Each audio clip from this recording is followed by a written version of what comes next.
What's up? What's up? It's your boy Ian Vaughn, the R&B ambassador. Listen, I apologize for the interruption, but I need you guys to help us continue to grow this channel. We're doing such a fantastic job growing, bringing you amazing content from some of our favorite R&B artists and contributors. I need you to do this one little thing: like, comment, subscribe. Subscribe is key. Also, hit the notification bell. This will help us to continue to bring more and more fantastic artists to the platform. So with that said, this is a continuing conversation. Can we talk R&B?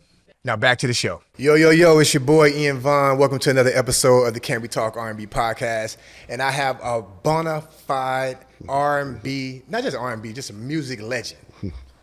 And I'm gonna let that rest just for a second because we got a heavy hitter in the building. We got one of my favorite contributors to R&B music across the board. Like, we ain't too far off of age, but he's been raising me in the business, or just in terms of my creative flow and just creative inspiration for the past 20 plus years.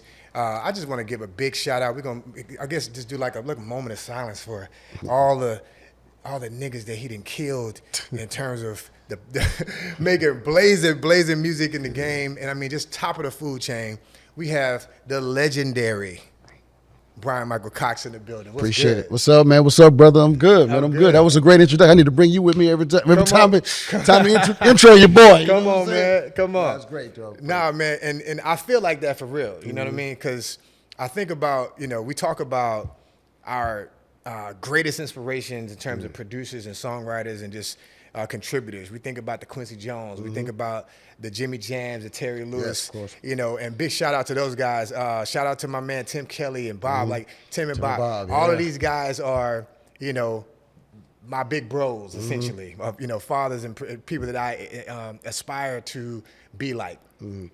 But we can't forget about guys like you. I think you're one of the unsung legendary heroes that, people, Bryan-Michael Cox, oh yeah. Nah, man, you like really one of the guys that keep the heartbeat going. Man, I appreciate the sentiment. You know what I mean? For me, I guess, I got into this business because I really just wanted to be a producer. I don't really want to be a star. I don't want to be, you know what I mean? Yeah. So for me, it's by design that, it's unsung per se. You know what I'm saying? Or more like the people's producer, you know what I mean? Yeah. Because, I for me, I got into this thing, really wanting to make a mark from a culture perspective. And I really, you know what I'm saying? It wasn't really about like becoming a star for me. Even though I got into the game when that was happening with producers, which so ironically, that just automatically kind of, you become visible because it's just what the climate of the business is. But I never wanted to be like visible. I wanted to be, I wanted to be what I thought producers are behind the scenes. I intentionally went that way. But it's one of those things that, obviously we live in a very, visible time. And it's, back in the 90s, you didn't know who specifically produced the record until you read the liner notes. And of course, we started to, hear artists or producers tag themselves. And and I think that was a hip hop driven thing. Right? I think so too. I think also in the 90s though, I think for like producers in general, in all genres, were always on the quest for their own sound, right? Yeah. So, you heard a Jimmy and Terry song, they didn't have to say it was them. You knew knew what the feel. Terry. Oh, that sound like Jimmy and Terry. Yeah. If you heard LA and Babyface, same thing. Like, you knew what a Babyface record sounded like. You absolutely knew what a Teddy Riley record sounded like. You absolutely knew what a Dr. Dre record sounded like. You absolutely knew what a DJ Premier record sounded like, Easy Mo B. So I think that the tag was actually the sound. You know what I mean? Yeah. And if we talk about producer Ted, I think Teddy might be the first person that I can go back and think that he was like talking on records. Like he never say his name, but you knew his voice. That's right. You knew his voice. That's right. Ironically, I thought about this the other day from an R&B perspective, pop perspective. I can't think of a producer who did tags before Rodney. I completely agree. Before like Rodney did Dark Child 99. Like literally, that Say My Name was the first time, like I think a pop R&B producer who wasn't an artist, who wasn't a, you know what I'm saying? Right, who wasn't an artist is key because I Yeah. think Timbaland might have been saying Timbaland on the track, but he was saying. I mean, Timbaland was a rapper. He was you know a what I'm saying? rapper, Like, he was as an artist. Right. You know, Timbaland and Missy were artists. That's you know what I right. mean? I don't think Timbaland, when he was just like those Aaliyah records, he's not saying his name on those records. That's I think right. he started saying his name when he started like making rap records. Absolutely. Started rapping himself. You know what I mean? Yeah. But like an R&B guy. That's right. You know what I'm saying? That's Like, right. you know, That's right. guy who's like coming behind the organ, coming from behind the organ to Yeah. the front of the MPC and to say, Yeah. I think that Rodney might be the first person I can recall. Because even Jermaine, all them, they were all artists. They were artists you know what I'm saying? as well. Exactly. Like exactly. JD was an artist, so you knew him. Like the first time you heard him, he was rapping on. That's right. Bratz Funktified. That's He was, right. he was an artist. You know what I'm saying? That's right. So, yeah. And big shout out to JD because I don't believe he gets his flowers or credit due as the contributor of a producer that he is. Like, Oh, he's- yeah. I he's always an talk about icon. this. You know, when we really think about it, he's an icon. Just No, like we I always look at- talk about this. I Yeah. always talk about how JD is literally. I mean, and I think the most important part of it is that he's like so in it still. Yeah. Like he hasn't grown weary of the business or weary of creativity. You know, a lot of his counterparts, you can see that they, I mean, they might, pop out and still do, Sure. a couple things here to stay to keep music in the marketplace. Yeah.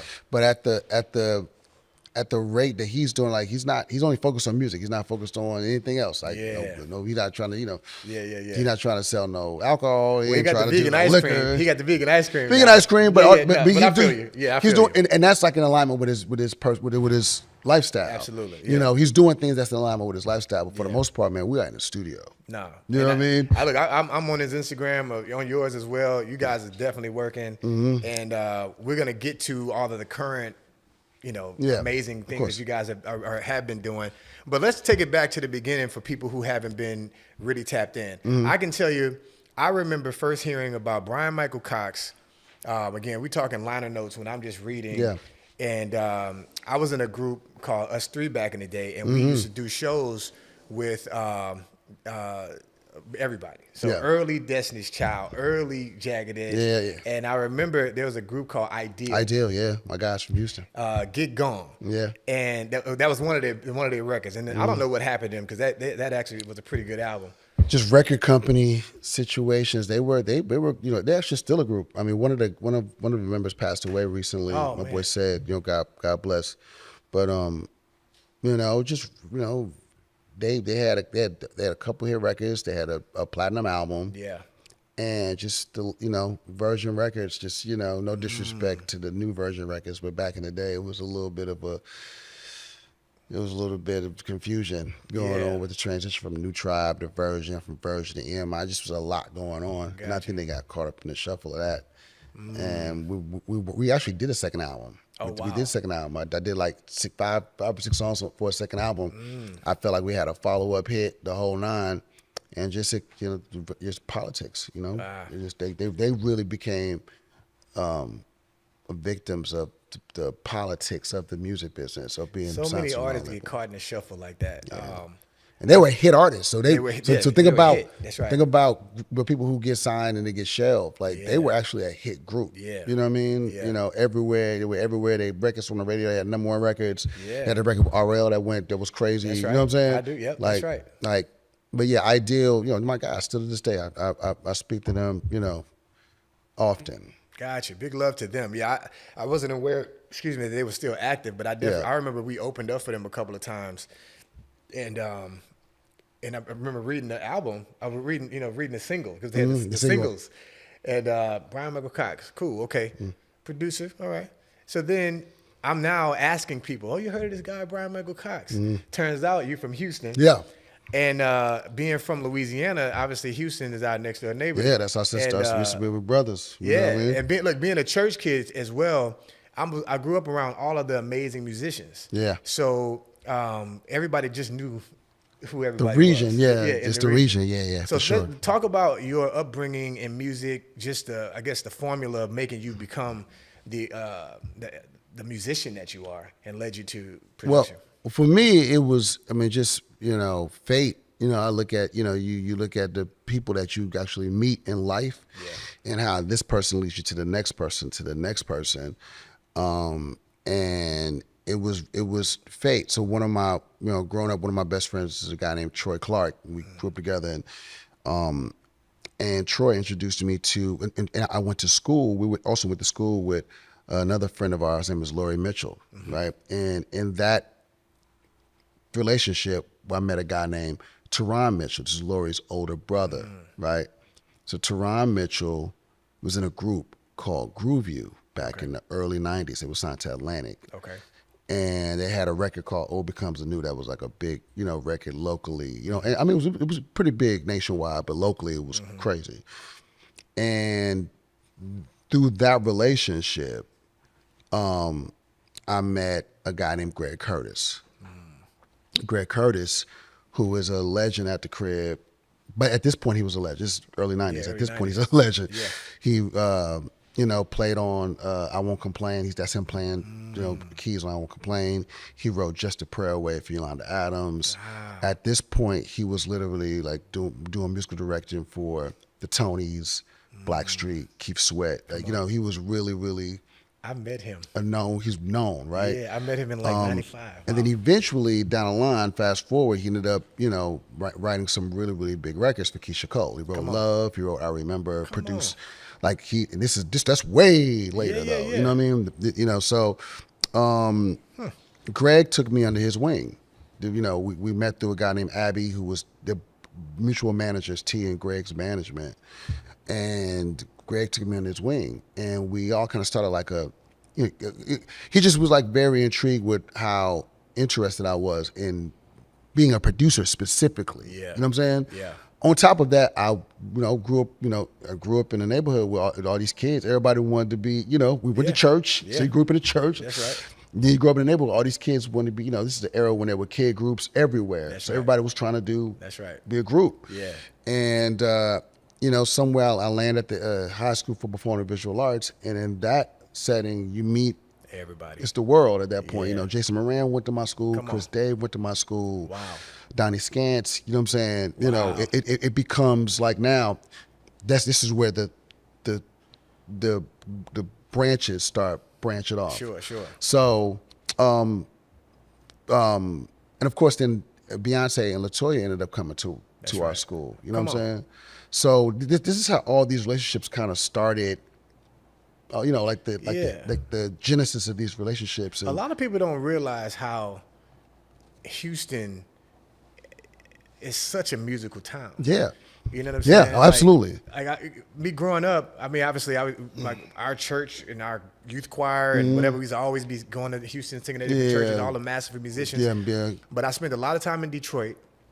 Same thing. Yeah, Detroit, same thing. But Detroit's known for that. Yeah. Houston, at least at that time, Yolanda Adams. Kim Burrell. The whole nine. Yeah. I mean, I'm literally would be singing at their churches, doing these different things. So it's so many elite musicians. Mm-hmm. Elite. Elite. And I want to use that word elite to for the separation. You know elite. What I mean?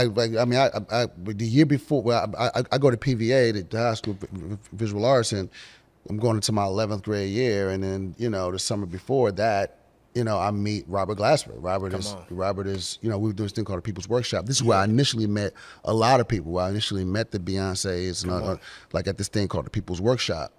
And I met Rob, and this is the year before he came to our school. So literally, we met that summer, became fast friends, almost instantly. Yeah.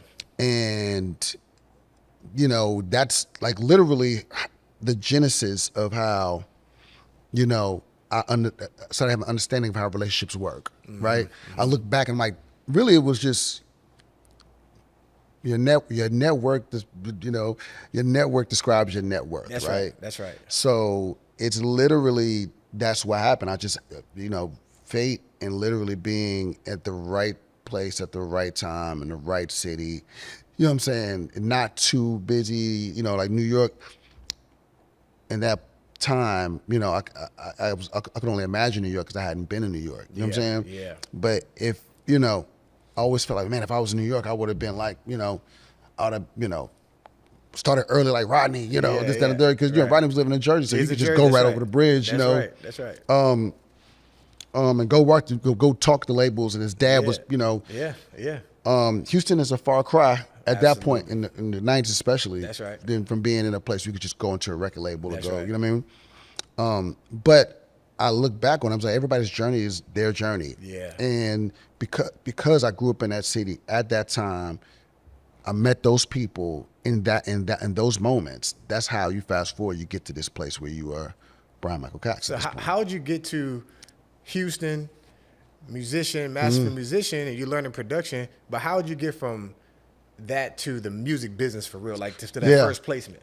So like I said, I was working with Greg, and my boy Teron, who had put me on with Greg, and my best friend Scooby, who had passed away some years back.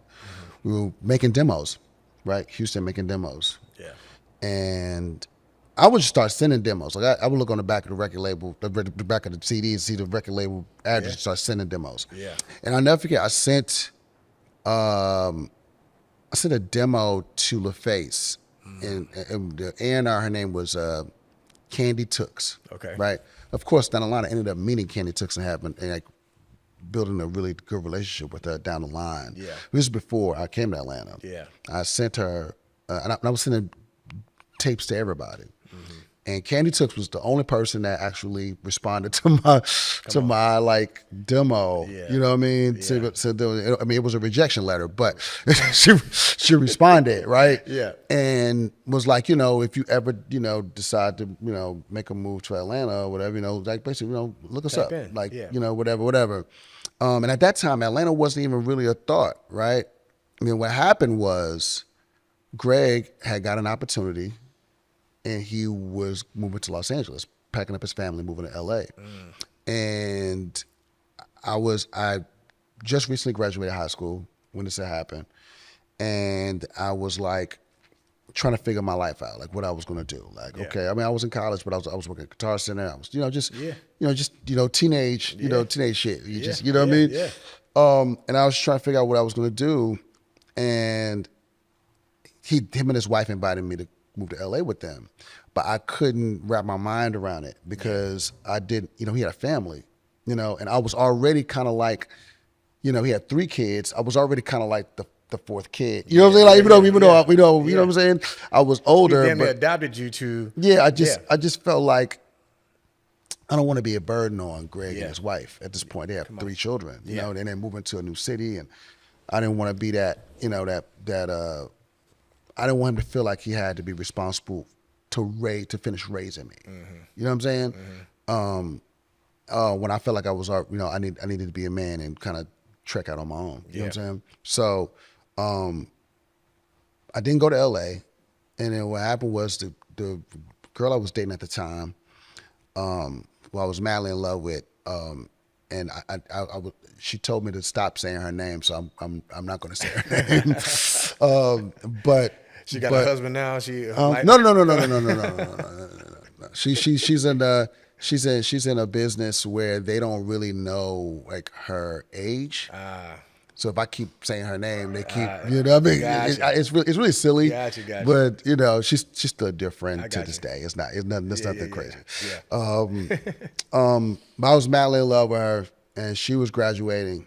I graduated in 96, she graduated in 97. Okay. So she was graduating high school and was like, you know, hey, I'm basically going to Atlanta. You know, she got accepted to Clark. It was like, I'm going to Atlanta. Yeah. And I was at Texas Southern at the time and was like, well, if you're going to Atlanta, I'm going to Atlanta. You know, so just, you know, you ain't going to leave me behind, you know, and go get a boyfriend. Just teenage. Yeah.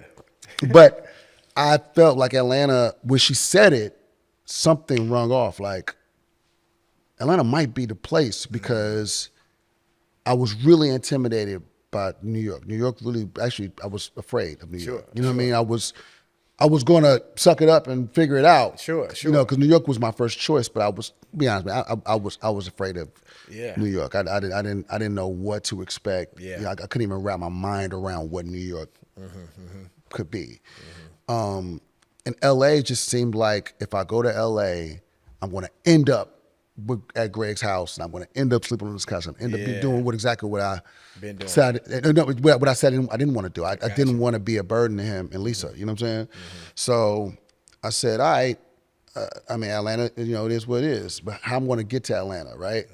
And I knew the only way that I would have my mother's support, 1,000%. My mother always supported my career, but my support of just trekking out to Atlanta was that my mother, like most parents, they want you to have a plan.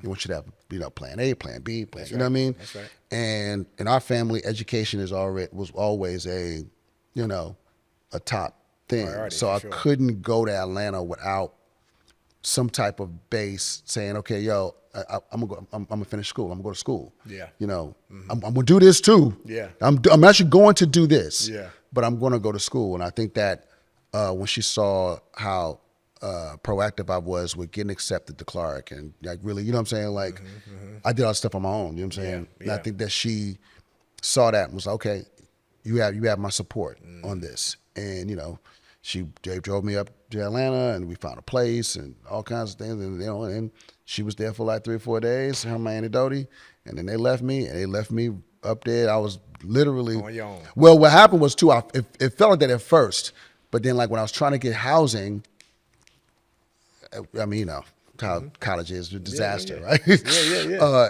Trying to figure it out. Yeah, I couldn't get housing. I sent my money in there to get my money back. It was just crazy, And I bumped into a guy that I went to middle school with. We were outside having the same problem. A boy named Tim Thompson, and was like, we were like, yo, you have the same problem? I got the same problem. Man, we got to figure this out. You know what I'm saying? Yeah. His mom and my mom got together, and we figured out a situation, and we ended up getting like a boarding house together. So Nice. everything kind of worked out, but then when they left, it was just kind of like, okay, now what? You know what I mean? And all I knew is I had a bag full of dats, things that I did when I was with Greg, or things I did when I was with Greg and T and Scoopy, and demo. I mean, Greg at that point before he left, had given me the key to the studio, so I was going in there every day, writing, and trying to sharpen it. You know what I'm saying? Days that day wouldn't come, I'd just be in there trying to figure it out. So I had a bag full of dats, and was like, okay, well, I'm gonna just start calling studios. Yeah. You know what I mean? And my approach was, cause when you feel like you're ready, right? But I was like, man, let me just get in the building. Yeah. You know what I mean? Like, how can I knew I had a skill. I knew my way around the studio. Yeah. So I just started, opened up the white pages and started calling studios. Yeah. That, the studios that I knew was okay. I knew of DARP, I knew of Lococo, I knew of Doppler. Just reading credits. That's right. You know what I mean? And I just started calling those studios. Patchworks. Yeah, you know what I'm saying? Yeah. I just started calling those studios. Like, hey man, y'all need an intern, y'all need an assistant, y'all need a runner, y'all need, whatever y'all need. Whatever you need. Mm-hmm. And one day, I saw a flyer on the floor at Clark. And it was like Noontime, Noontime hit me, and this, that, and the third. And it was like, we're working on, it was like, banging beats from like J-Dub, Dent, Teddy Bishop, Jazzy Faye, all these names on it. Yeah. And it was like, if you're looking for banging beats, call this number. Yeah. You know what I'm saying? That was like, back in the day, remember like promo teams would have they would tag the whole campus with promo stuff. That's right. Yeah. And this was like during that era. I remember that very heavily. You know what I'm saying? Shout out to my boy Mike. He used to work for BMG at Southern University. Yeah. He used to be doing the same thing. Yeah, just tagging the whole school with upcoming releases and stuff like that. So it was that was a big deal. And AUC was like, all the record labels were in Atlanta. Right. So it was like everywhere, every day was some new flyer, a new promo CD or promo tape, being handed out. So that's what it was. Like, it was a Noontime promo, and it had their phone number on it. So I just every week initially I was like, I'm not gonna call them every day. I want to be persistent, but I don't want to be annoying. Yeah. So I said I picked the day. Let's say it was a Tuesday. Yeah. At the same time, Tuesday, 3:00 every week. Come on. I'm calling, right? And I did this consistently every week. Call, boom. How long? Call. It was a few months because I want to say that I caught that flyer like early in the semester. Gotcha. You know what I'm saying? So I would say I caught that flyer maybe like let's say that I got to school August, like late July, early August, because I was in the band, so I had to do band camp. Yeah. So I got there early, school starts the end of August, September. I would say like maybe around right before homecoming time. Come on. You know what I'm saying? Like Yeah. right, like mid-October, I started calling. Yeah. You know what I mean? And by the time we get back from Christmas break, call again, and finally, I ended up getting a meeting. You know what I'm saying? Yeah. And then once I meet with Chris Hicks and a producer named K Fan, who ended up being a dear friend of mine too. I meet with Chris, and he gives me an internship or gives me an opportunity. Nice. And that's how it initially started. Yeah. In Atlanta, everybody's using MPCs. I wasn't using the MPC. Greg had a using the Triton, computer. No, he was using he had a computer. Greg had a really sophisticated setup especially for 1995. And, it was super sophisticated. Yeah, what I mean? It was computer with, all these racks. And it was very, very, very, very different than what So like all the modules. Yeah, all the modules, but he was using computers in a time where people weren't, it was easy to get an ASR 10, get an MPC. You know what I'm saying? He wasn't into that that type of gear. So going to Atlanta, I had to kind of really relearn what I thought I knew, right? Because I was very, very sufficient on the computer. Sure. But then when I got to Atlanta, I started nobody was using computers. I was like, wow. So I started using MPC. They had MPCs at Noontime. So I just basically said, I'm gonna teach myself how to use it, this MPC. Yeah. And they have this thing on the MPC, it was like a help button. So each like partition, like each section of the MPC, you could press help, and it would give you a brief synopsis on what each thing did. Yeah. You know what I mean? Yeah. That's kind of basically how I learned the basics of the MPC. And then Jazzy Faye and Teddy Bishop would they would have sessions, and I would do their sessions, and then I would start learning on MPC. And this is where Eric Roberson comes into play too, right? Because Eric Roberson was writing down at Noontime. A lot of when Eric was in Atlanta, he was based in Atlanta at the time. My boy Jarrell, he was managing him. Who's probably Jarrell's still involved with him to this day in some capacity. So Eric and Jarrell would have sessions. I would engineer Eric's sessions. Come on. Right. And that's how me and him built a relationship. And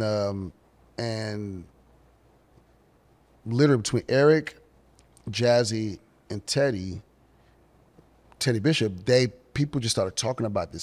Like, this kid, he's here before everybody else gets here. He stays after, but then he still goes to school, and he has a girlfriend. Like, how is this kid doing all? How is he doing all this? You know what I mean? Yeah. And I remember Jazzy and Teddy used to always come in and give me their tips, like how to truncate your sample, a better way to sequence, how to extend your sequence from 4 bars, 8 bars, like just little tidbits they would give me on the MP that I didn't know. Yeah.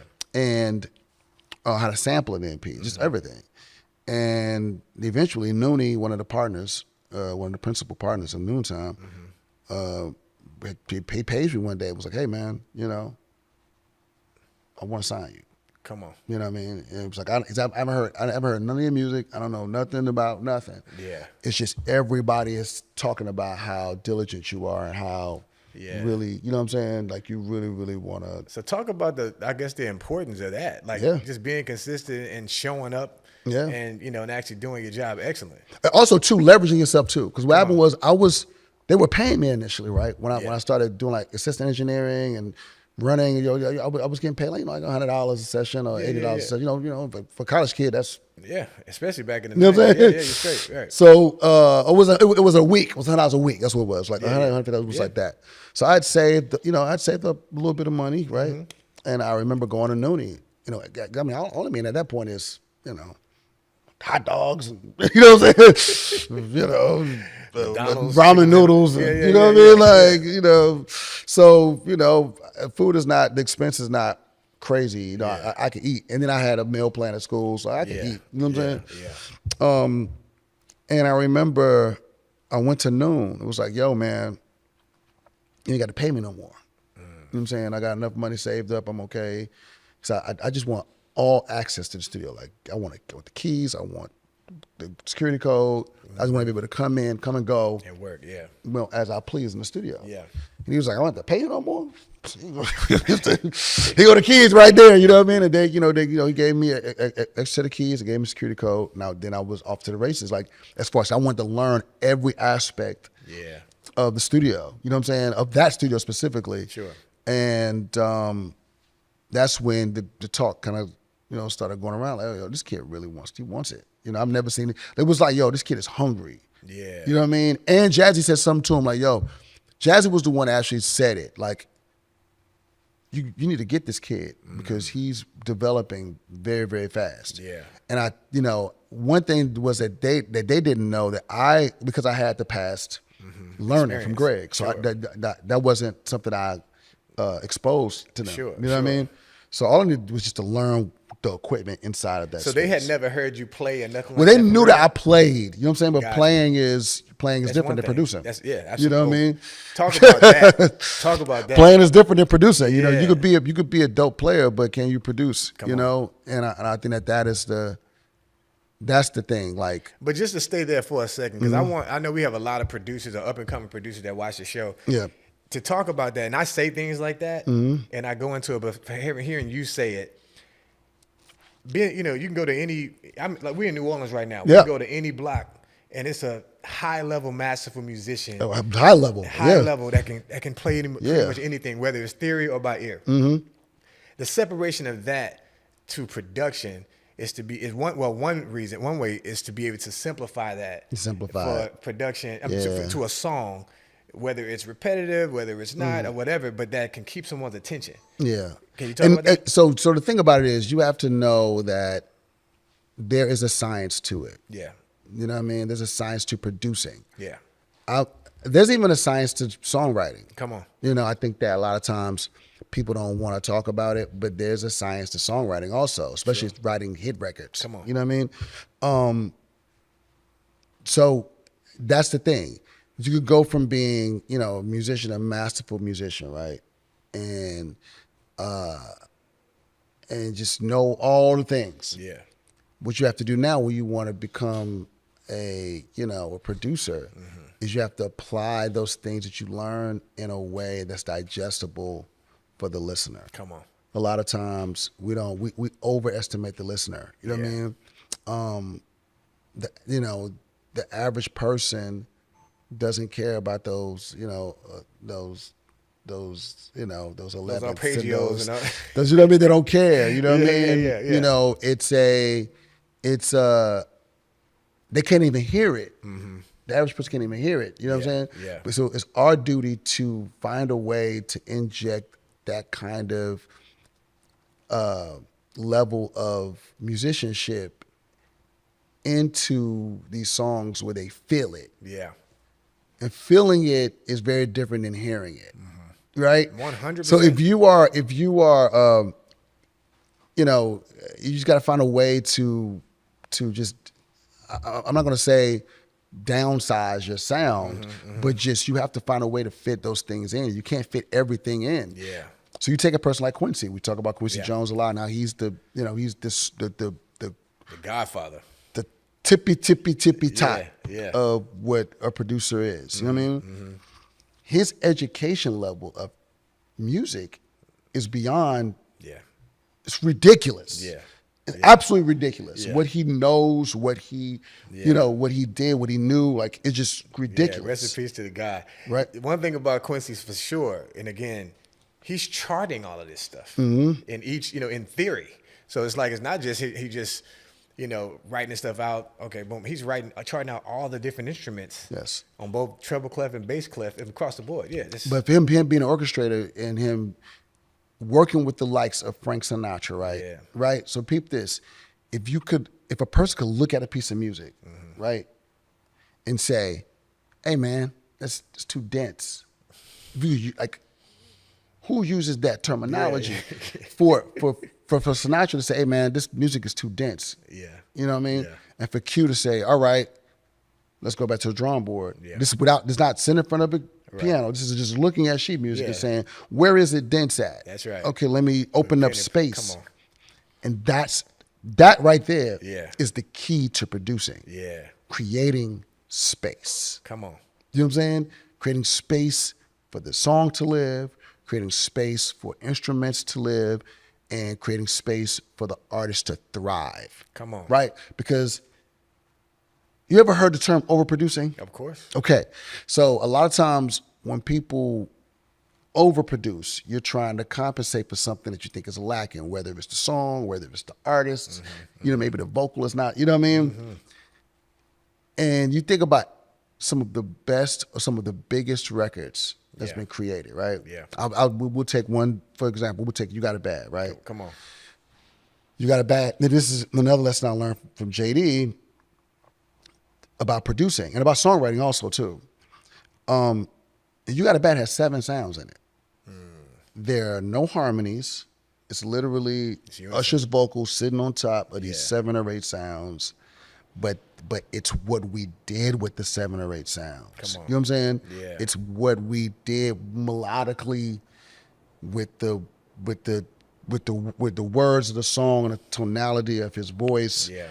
It's all that gumbo in the mix of that. Yeah. You know, if I'd have added one more thing or 2 more things, Might have been too much. it could have turned the song could have turned left. Yeah. You know what I'm saying? If we would have added, stacks of harmony on the hook, it could have been a whole another thing. A whole other vibe, right? You know what I mean?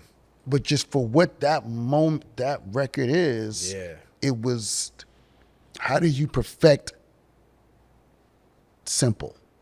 The colors of that song. Best thing, that's already busy enough. It's enough. Yeah. Because it's moving. That's right. It's already moving. So we got that going. Like for real, I always tell the story when I first started writing that part. What I would do is I would come up with stuff and I would stack sounds, right? And then when I feel like I got it to a certain place, okay, JD, man, I got to a certain place. Come in here with it, you hear it, and you do what you got to do on it, and then we'll finish it. Yeah. So I got it to a certain place, and I went to go get them. Like, hey, yo, man, come listen to this. See, press play, and they said this is the biggest lesson I learned. He started going through the different sounds and just muting all the sounds. Right? I had like maybe 10 sounds in there, all kinds of strings and all kinds of things going on. You know what I mean? Yeah. Because when I first started, I used to really put everything but the kitchen sink in the record. Like, you know what I'm saying? Right. And he started muting sounds. And we got down to like the nylon guitar sound, some wind, and there was like a guitar thing that I played. And he was like, all right, we're going to start here. He had a kick, snare, hi-hat, a little shaker with a little bass note. Yeah. And then he was like, okay, we're going to write the song. We're going to write from here. And it was like, this is it? But then I realized, I was like, when we started writing the song and then it started coming together, I'm like, oh, this is going to be crazy. You know what I'm saying? Yeah. And then, down the line, you add a guitar solo, and when you think, and Jermaine's perspective on Usher is just a very different perspective. You know what I mean? Than any other person Usher works with, because they know each other in a way that, a lot of producers are striving to either encapsulate that sound or, you know what I mean, match the sound. Yeah. So Jermaine and Usher are the bar. And everything else, everybody's making records to try to catch that. Beat That's that. right. So that's why they like. So I'm in the middle of this process, watching them write. I'm like, oh, I get it. Like I got it. Like, okay, I know my role. In this triad. Yeah. I know how to. You know what I mean? Yeah. Maneuver when it's time to do Usher's vocal now, because then what started happening was, because I came up singing, right? So what started happening was Jermaine started utilizing that. Like, well, since you're a singer, I need you to help me, I need you to convey what I can't sing what I hear. Yeah. So then it becomes me producing the vocal, or me and him producing the vocal together, and it just, then now you're starting to understand exactly. Oh, now this is what I'm supposed to be doing. Yeah. You know what I mean? Does JD play? Like is he proficient in the instrument? I mean, I know he's a musician. he plays. But he's not like, he's not like Like he's a producer. Yeah, right. He's a song. He started making beats. He's a songwriter first. Because that's the part that's so masterful. He's a songwriter first. He's like Kirk Franklin. Yeah. If you understand what I'm saying. Except Kirk actually plays. Yeah. But Jermaine, I mean, and I've been a fan really since Criss Cross. So Yeah. like I've been tapped in the whole time. As a songwriter, he's writing lyrics, he's writing melody, and then he's making just the tracks the way he produces. He only started producing because he needed tracks to the songs he was writing. Come on, man. Like that's how great of a songwriter. Like him being in the Songwriters Hall of Fame is exactly beyond deserved One of because the he greatest is that songwriters of our time, right? for sure. Like for real. Like Yes. like one of like Yes. I'm talking about like Up with anybody you can name. Holland Dozier Holland level. Yes, you know right. what I mean? Like Yes. he's Yes. that. Yes. You know what I mean? Agreed. So for me, I think he's more of the visionary, but Jermaine touches everything. Of course. Like he's programming drums, he's sampling drums, he's finding samples, he's asking for chord progressions. Like I need to sound like this. He may not be able to tell me exactly what the chord progression is, but he'll play something like, "Yo, can you come up with something in this mode or this mood and get this sound?" Like Jermaine is a producer, bro. Yeah. Like he's in there making it happen, and he can do it. You put him in front of a drum machine and give him some sounds, he'll get it done. Oh, I watch him by do it. Yeah, himself. when he goes You know what I'm live. saying? Like he'll get it done. You know what I mean? When you guys used to do the G14 thing, Yeah. I was Global sitting there 14, yeah. watching. I'm like, this dude is on a whole other page. He'll get it done. It's not Yeah. like, I don't ever want people to people like to diminish. Nah, like I got my money on my brother. If I put him in the studio by himself, I got my money on him. No, I mean 1,000%. I mean the catalog speaks for itself. Yeah. I mean, I can't think of another, specifically in modern times, that's even close. Yeah. To what in terms of accomplishment. We talk about the 20-year anniversary of Emancipation of Mimi. Yeah. It's 20 years or so for Confessions now. Yeah, it's been 20 for Confessions. We had 25 years for Jay Heartbreak. Come on. I mean, it's a lot of things, man. Like Tony Braxton's The Heat is at 25 years, I think now. Yeah. A lot of those releases. Chris Brown is celebrating 20 years now. Yeah. I mean, What does that feel like to look back? The kid from Houston, sleeping on Greg's sofa, playing. Fast forward in your mind, like, what does that feel like? it's a bit overwhelming sometimes. You know what I'm saying? Yeah. But it's amazing to me because it's like, when you go through personal trials, right? Yeah. We all have, right? The one thing I always lean on is like, man, but this is literally what I dreamed my life would be. Yeah. Like I dreamed that I would. This was my only dream. My only goal was, once I decided I was going to be a producer. That's all I leaned in on. Yeah. Producing and making records, producing and songwriting. That's all I leaned in on. So to have this career, you know what I'm saying? Yeah. It's something I don't take lightly. Mm-hmm. It's also something that can put your personal life in a different space. Like very few people understand me. You know what I'm saying? Like, it's one thing about we work with them. Yeah. People, you know what I mean? And in relationships, forget about it. I mean, Come on. very few people, Yeah. very few women really understand how my brain works. You know what I'm saying? Yeah. Because this is all I've ever wanted to do. So when it could become a little, just a lot going on if you don't really understand. I heard Maxwell say once, he said, my woman or my lover is my mistress. The music, the music is I'm first. married to. And it's if you're living in the regular world, that's kind of a terrible thing to say. Yeah, but it's in my world, it's like, how are we still here? You know what I'm saying? Yeah. How are we still here doing what we're doing? I might there are people who, a lot of my partners who are married and they're married, have great relationships and doing well. Sure. You know what I mean? Thriving. You know what I mean? Yeah. But that's a lot of times they've been through a lot to find their match, or they came up, or the person that they're with is the person that they came up with. Gotcha. You know, that actually went through the trial with them. So talk about that. At your level of success, again, I mean, and I don't even want to undershoot it, but 200 million plus, 300 million albums sold, crazy. Yeah. With that level of success, I know you've made a lot of money in the business. Yeah. And how does that look? I think about an NBA player. These kids, 18, 19 years old, they drafted, they make all this money. And the ones that, let's say like a LeBron who married Savannah, who he had been with since high school, that makes sense. Yeah. For the guy who he's now 6-7 years in the league and he has all this money and he meets someone then, there's a question of if it's genuine. Yeah, man. Have you experienced that, or do you deal with that? Yeah, I mean, I don't deal with it as much as I used to. You know what I'm saying? I mean, I guess because I'm older, and being single and being older and single, it's kind of you just stuck in your ways. So now it's a little different. It's like I've been single for almost, I've dated, throughout these past 9 years, but I've been like properly single, when I had like a relationship. I was gonna get married 9 years ago, and it didn't work, it didn't pan out. So, I mean, I've dated some really incredible women throughout these past 9 years. Yeah. It's just, you get to a place where you are,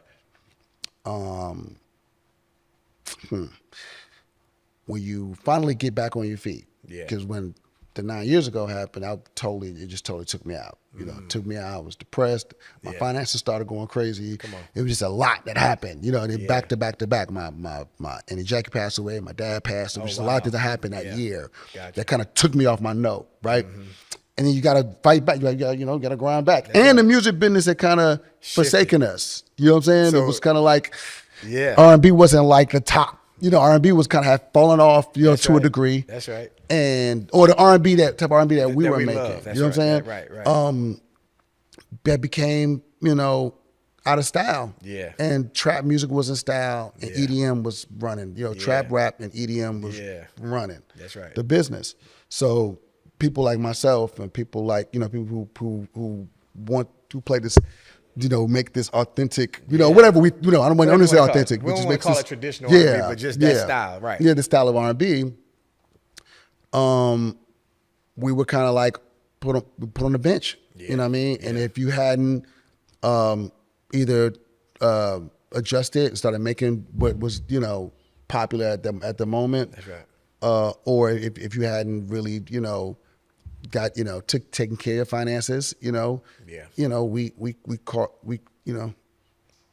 a rough time. I had a friend of mine, producer, and I don't want to say his name because I'm gonna put some business out, was making all kind of money, $80,000 a track, $100,000 a track, whatever, and made millions of dollars from the 90s, early 2000s. Up until maybe, I don't know, mid to late 2000s. And then all of a sudden that income is now, you couldn't even foresee it. You couldn't foresee it. It stopped. And it just stopped. On top of the technology changing. Come on, yeah. So on top of like tangibles, all this stuff was happening around the same time. Yeah. The music shifted, the tech shifted. Yeah. Right? So even how we used to get paid, tangible media wasn't, was fastly going out of style. CDs and tapes are fastly going out of style. So now this becomes the medium. Yeah. And the whole record business, the whole record buying experience changes. Right? So now the fans aren't emotionally attached to the music anymore because guess what? Yeah. We're not going to the stores and picking up, we pulling the money out of our pocket and buying our favorite CD and open, like it was a thing. Like when there was a ritual. Yeah. You go to, I mean, I mentioned a lot of different artists. I know for example, 2004, I can even go down to the date almost, well, the year for sure. Van Hunt's first album. Yeah. I just go to FYE or whatever record store it was, and I used to buy albums based off the album covers. Does this look like something I'm enjoy listening to? Yeah. I just grabbed his. I grabbed a few other guys. This might have been around the same time I bought Confessions. So just around it because I knew Usher already, but I had never heard of Van. I bought the album, and it was one of my favorite albums still to this day. But nonetheless, just off that experience, going to physically buy it, and now 20 years later, I'm still listening to that album. Yeah. Now, when you stream or you just pull up, You don't have that connection to it. I mean, and you know, you get all the music you want for $10 a month. Yes. So, you know, it's the value. What's the value Yeah. to the average person, to the customer? You know what I mean? Yeah. But before, man, like literally, you know, you would get your paycheck. Yeah. You know, you would budget. Like, okay, I got to pay these bills. That's bill. Okay, I got $30 left.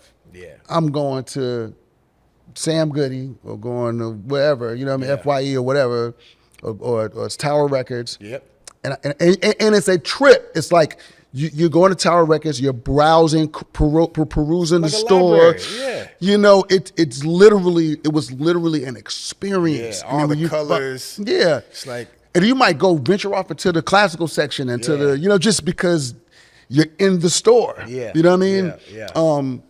There was value. You might, you know, there was value in that. Where now we have to rediscover the value. But I think that there are ways to do it. But when that happened in the early 2010s, when it shifted and the blog era comes in, all these different things, you have to find a way to adapt. Yeah. And like I said, all that stuff was happening, you know, and I around that time, and I had my son, you know, a few years before that, and it was a lot of things that was happening, and just, you know, when that relationship went south, it just completely threw my whole thing off, and my dad passed, Manny Jackie passed, and finances were all over the place. Okay, how do I reset? Yeah. Right. And for me, I found a lot of solace in just in DJing. You know, I've been DJing for a minute, and I just leaned into it. Yeah. I was like, you know what? Let me just lean into it. I was doing random parties in Atlanta. You know, random R&B parties. Like they were in the artsy parts of town. Yeah. But like, I had a friend named Martina McFly. We were doing this with DJ Mars. We had this party called Priceless. I started doing this party with this crew in Atlanta called the Work Crew. They have a party called the Groove that's still popping to this day. You know, it was a different energy for me, away from like what was happening in mainstream Atlanta, what was happening in music, in the music business. It just felt like, oh, I'm gonna hang out over here with people. They might know me, and if they do know me, they're gonna ask, why are you over here? Yeah. You know what I mean? And I know that I actually come from, you know, I'm an artsy kid myself too. Absolutely, yeah. So those things that's what kind of helped me, you know, really get out of the funk. And then we started doing, you know, I reconnected with my friend Keith Thomas, and we started going to parties. And in the middle of this mainstream thing, we'd be at the party and they'd be playing trap all night. Come on. Rap all night. And there was like a energy in the club that was just like dark. Yeah. Right? But then around like 12 o'clock, my boy Mixmaster David would go into like old school like R&B set, like do an hour. And just and you would just see the crew, would see the energy, the girls are dancing. You would just see the energy shift. Yeah. And we'd be talking every day, like, yo, man, this is where I was like just going through the depression. So I was going out every night. Yeah. And we would talk every night. He's like, yo, man, we need to do a party that feels like this. Yeah. And then, you know, we ended up doing Ladies of R&B. Like at the time, it was R&B Wednesdays. His girl was working at this spot called SL Lounge. Janine was working at SL Lounge. In Atlanta. Ruggs was a popular figure in Atlanta. On the spot, Ruggs aside, on the spot. And they came to her and was like, oh, you should let your boyfriend do a party. He's always bringing B. Cox up in here, JD up in here, just bringing people up in here. You should have him do a party. Yeah. And that's when Keith came to me. He was like, let's do this party. And that's how Ladies of R&B was born. Well, it was R&B Wednesdays initially then. Yeah. Then when we started doing R&B parties like that, then we started seeing everybody start doing R&B parties. Yeah. And I'm like, okay, maybe this resurgence is about to happen. Yeah. And then all of a sudden, you know, you got LMAs, Kailanis, all these artists started coming out wanting to do that style, or just do R&B that felt like that, felt the way. It may not be lyrically what we were doing, but if they wanted the feel, you know what I'm saying? And then all of a sudden, started getting called me. LMA called me, and then people just started calling me. You know what I'm saying? For music. We can't brush over, obviously, like we just mentioned, Jagged Edge, Chris Brown, Mariah Carey, Usher. That was 20 years ago, and these are staples in history. Yeah. Fast forward to now, you mentioning these new artists, LMA. I know you guys are working heavily with Ari Lennox, Detroit Money. Ari Lennox. I know what last was a couple years ago now. Money Long. Money Long, yeah. With, Division, yeah. Yes. Do you feel that in terms of like? I was going to ask you prior to that time, why did you even still love it? Because of the, you know what I mean? You was going through this depression, dealing with this. Why did you even still love it? I think that social media helped me stay relevant to the young crowd. Okay. And I just feel like, I mean, this is my genre. Like what you know what I mean? Like, you know, I also, but I mean, I needed a reality check though, you know, and we all need those like reality checks every now and again. I needed a reality check that, like, Bryan, you have to diversify your personality, who you are in this world. Yeah. You know what I mean? And I think that when the music kind of changed on us, we just never left the lab, man. Come on. You know what I mean? You know what I mean? We were still in the studio every day during that period, trying to keep that energy alive, right? And I kind of felt like eventually, if we stayed at it long enough, it will come back around. And it doesn't hurt that we had a few copyrights that just never went away. Yeah, you know, that Usher catalog never went away. But what's funny, I'm thinking about everything that you're saying, and you've been, just applying pressure to the game for, I guess, 30 years at this point. Almost, yeah. Almost 30 years. And even from a publishing standpoint, even if things got a little shaky, now the turnaround. And my thing is, even if we went through a period where, I owe my publisher money because we were in a lawsuit and we had spent so much money on attorneys, and I was really I was in the red terribly. Sure. With my publisher at one point, the publisher I was signed to the time, and then I ended up doing some. And I had to get sharp business wise too. Yeah. So luckily, I can honestly say I've never made a bad deal for myself. You know what I'm saying? But one that was a little sketchy, but that was my fault that it was sketchy. Yeah. You know what I mean? But outside of that, like I can say that all the deals that anybody, like my manager Chris was involved, they were involved. I haven't made a bad deal. You know what I'm saying? Would you mind sharing like the dollar amount? What does that look like in terms of publishing deal with all the success? Because I can't even imagine. Well, okay, so first of all, co-publishing deals are, to me, it's a love-hate relationship with them. You know what I mean? I wouldn't, in this day and time, suggest somebody do a co-publishing deal unless they know that that publishing company is going to work for their behalf. You know what I'm saying? Mm-hmm. Luckily for me, I had a publisher. Chris was also my manager. Chris was my manager first. Gotcha. And then he did a deal with the publishing company, and we ended up doing a deal there.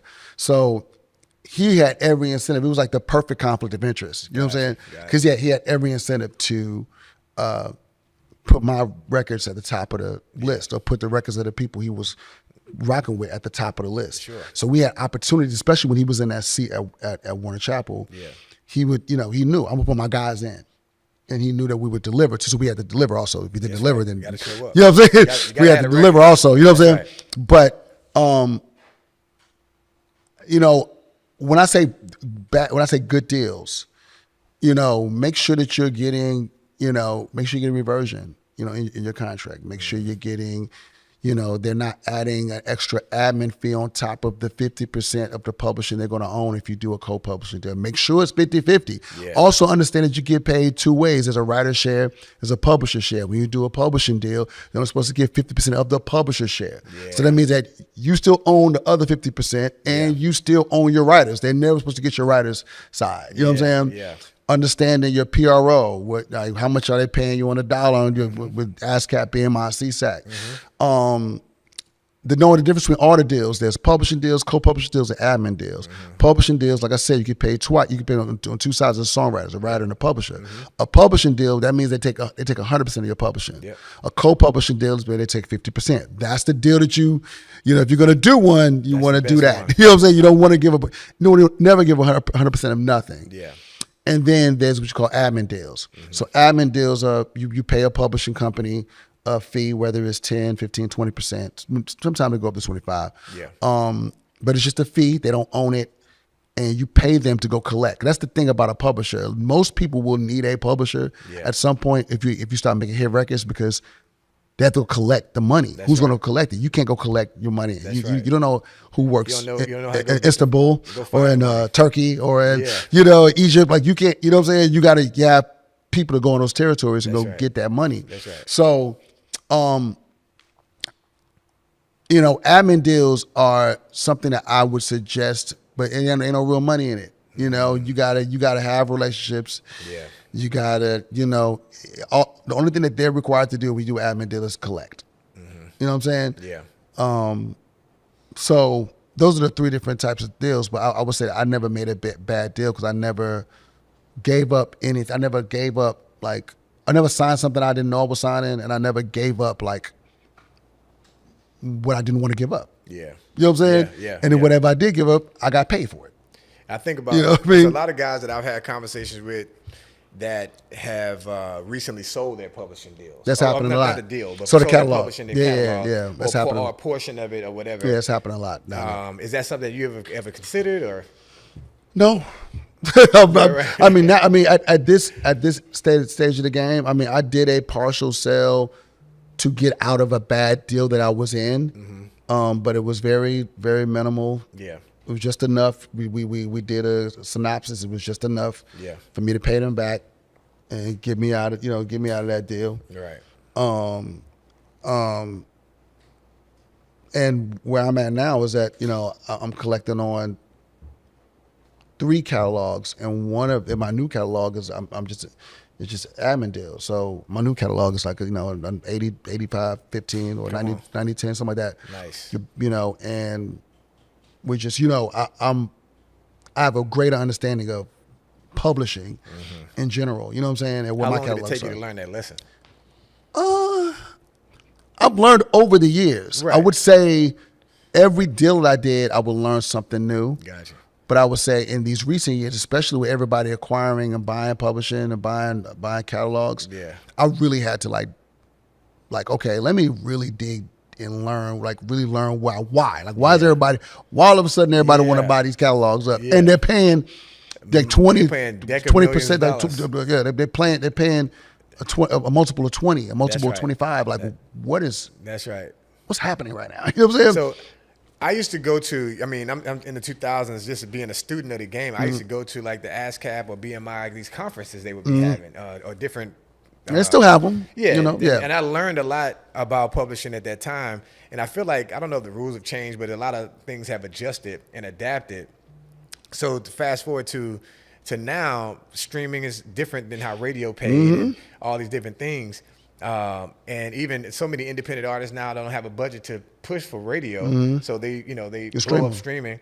Can you mention or talk about, I guess, the benefits or the changes since then? Yeah, social media plays a big part in how we consume music. You know what I'm saying? Consume content in general. So a lot of artists don't feel like they don't need radio. Yeah. Because you can go viral, and next thing you know, record is off to the races. You know what I'm saying? But ain't that where the money is though on radio? I still believe, and great, I don't want to sound like like an old head. You know what I'm saying? Everybody, but I still believe that a hit record, you make more money off of a hit record if it's on the radio. If you have a hit on the radio, granted, like I said, because the payout is different. The payout's way different. It's significant. But if you also, that's why you see all these artists putting out so much content. Yeah. Because the way that this algorithm works is quantity versus quality. Yeah. So the people that are really, really making bread, like if you look at a Russ or Brent Fayez, well, not so much now because Brent is so successful now. Yeah. He doesn't have to put as much content out. Right. But when he was, all these artists that was just starting, coming out in the past 10 years. Yeah. Like, look how much music they drop. They may have 50 songs. One's paying $1,000 a month. This is paying 10,000. Exactly. This is paying 100,000. They drop so much music. Yeah. That's really how they get into the bag. Yeah. Yeah. Because they have a lot of music versus, we were just trying to get on an album and trying to get a song on the radio. Yeah. Or 2 songs on the radio. And you good money. You got a song on the radio playing on all the stations. Yeah. Then you got money. You know what I'm saying? That's how I feel. That's what it was. You know what I mean? It's definitely inspiring. I look at that. I look at podcasting. I look at streaming. It's just the whole world is now. It's just different. It's just different. And people are getting wealthy fast. Yeah. So that's another thing too. Like once you realize, like, it's a science to that, you realize, okay, if I keep dropping, either dropping podcasts or keep dropping songs, keep dropping projects, I could drop a project every 6 months or every whatever. Yeah. And people are getting wealthy like that. For sure. You know what I mean? So it's really interesting to see, to see it, how it's. So let me ask, transition. I got to ask the hot take, you being the legendary producer that you are, do you have a top 5 favorite producers? Or and even take out favorite, just ones that inspired you. Because a lot of times it may be someone's name that you never know, no one even knows. It is so difficult for me to bear down the top 5 because there's so many people who I feel like make up the DNA of who I am musically. Yeah. But I can say that for sure Jimmy and Terry are probably the greatest to me. Yeah. You know what I mean? The greatest alive. Yeah. To me, it's Jimmy and Terry. They span so many different eras, so many different genres. Just impactful from an R&B perspective, impactful from a pop perspective. Absolutely.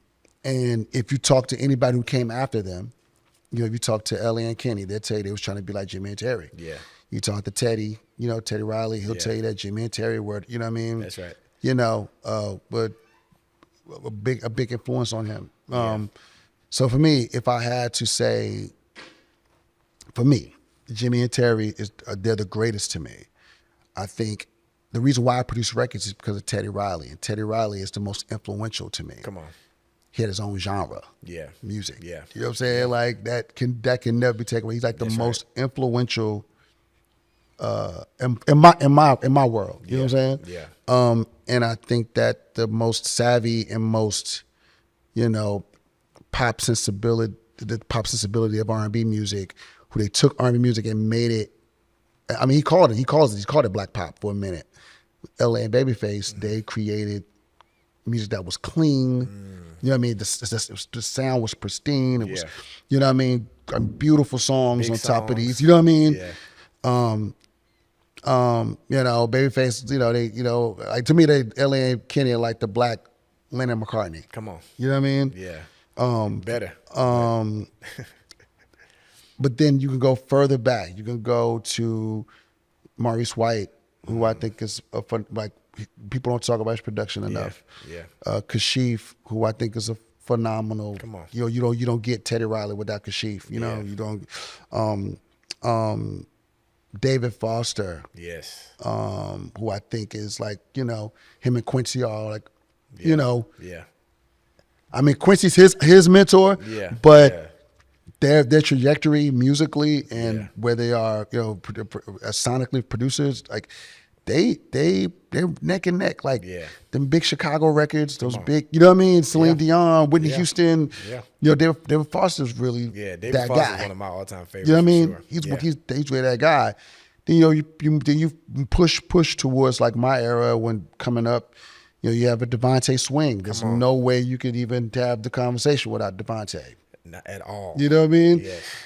Chucky Thompson. There's no way you could have a conversation without Chucky Thompson, That's Stevie right. J, Neville Hodge, Dave Hall, DJ Eddie F. It's just to me, it's too many. It's just too many. Yeah. It's hard to narrow it down. It's just so hard for me to narrow it It's down. almost like saying who's your favorite basketball player ever, and it's like, okay, well, this era had Yeah, these guys, it's so crazy. Guys. Yeah. I mean, then you really you dig into hip hop. Really, you get Easy Mo B, you got Dr. Dre, you got DJ Premier, you got Marley Marl, you got Havoc from Mobb Deep, you got what I mean. You got Pimp C from UGK, no you doubt. got you start talking about producers in the hip hop, and you're like. We ain't even got to the mid '90s yet with this conversation. People didn't, just to pivot to UGK. Shout out to them. People didn't know how nice Pimp was on Pimp guitar. was so nice on guitar and on keys. Yeah, I never saw him play keys. On but keys, I remember he being was really. I mean, he was so nice. He was so nice on keys. Yeah. You know what I mean? I remember being in a session with him. Well, with some guys back from, in Baton Rouge from 25 years ago, and he just was on the guitar. I was like, because I play guitar. I'm sitting here like. I didn't know he was nice like that. Pimp was such a dope musician. Such a all the him and what's my boy N.O. Joe. They produced probably my favorite UGK album, Riding Dirty. Yeah. But what Pimp was able to do, what N.O. Joe and them were able to do, like they just dope. Yeah, rest in peace to Pimp C. Yeah, man, for sure. Yeah, man. Look, I gotta let you go. I know you got a busy schedule. Yeah. But artists that you're working with right now, this is the last question. Who is not favorite, but somebody specific that you want the world to know about? Well, no. So I'm doing a bunch, right? So I'm working with this artist named Jack Freeman from Houston.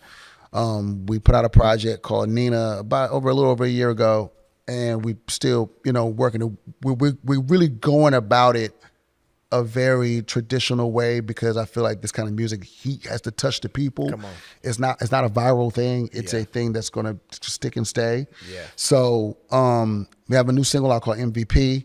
Got some remixes coming. Got a remix featuring Bun B, remix featuring Big Crit.